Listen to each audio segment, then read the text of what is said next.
Sir माने की मया के पाती फिल्म लोगन मतलब का संदेश देवत है इसे मया के पाती म्हणजे मैं तो कह तो जो मया नहीं करे ना हाँ, ओला तो फांसी पे चढ़ा देना चाहिए। मया भाई बहन से भी मया होना चाहिए, प्यार होना चाहिए भाई बहन का, माँ बाप से, दोस्तों से प्यार।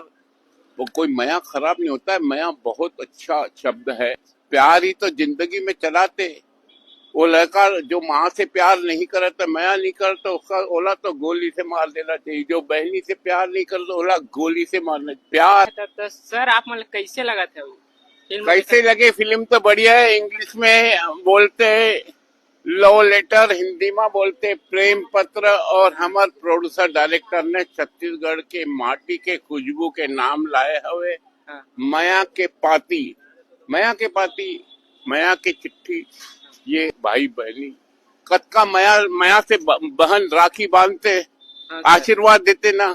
कतका माँ से मया करो तो कतका आशीर्वाद देते, बेटा खुश रहे, तू जो बोलेगा तेरे को भगवान देगा, तू मेरी आशीर्वाद। मया अमर है, सदा अमर। जय जोहार, जय शक्ति। विश्वास हवे कि आप मले मोर आशीर्वाद। Mohan Sahu channel subscriber